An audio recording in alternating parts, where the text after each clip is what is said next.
नमस्कार, मी मनोहर पवार. TV1 मराठीमध्ये आपले सहर्ष स्वागत. पाहूया आजच्या ठळक घडामोडी. पाचापूर तालुक्यात जवळील अमृतवाडी बाबर वस्ती व साळुंके वस्तीला जाणारा पूल काल पडलेल्या दमदार पावसामुळे गेला वाहून. नागरिकांना होतोय प्रचंड त्रास. अमृतवाडी व बाबर वस्ती साळुंके वस्तीला जाणाऱ्या रस्त्यावरील तात्पुरता पूल हा काल झालेल्या पावसामुळे वाहून गेला आहे.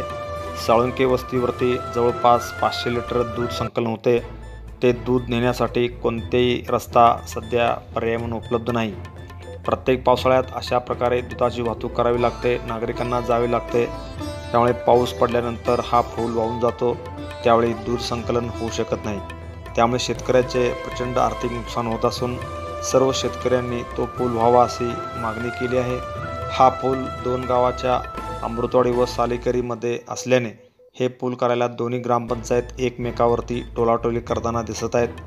मागील पावसाळ्यात या परिसरातील शेतकऱ्यांनी स्वखर्चाने हा पूल तयार केला. या पुलावरून मोठ्या प्रमाणात वाहतुकी होत होते.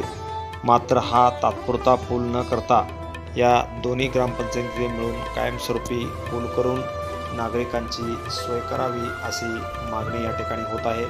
आपण पाहत आहोत या ठिकाणी दूध संकलन करणारे या ठिकाणी कॅन थांबलेले आहेत. अनेक शेतकऱ्यांनी आता हातामध्ये कॅन चालत जाऊन येथील टेम्पोमध्ये दूध पाठवण्याची पाळी या शेतकऱ्यांना आलेली आहे. या ठिकाणी तातडीने लक्ष देऊन हा पूल तयार करावा अशी मागणी या परिसरातील शेतकऱ्यांनी TV1 मराठीशी बोलताना केली आहे.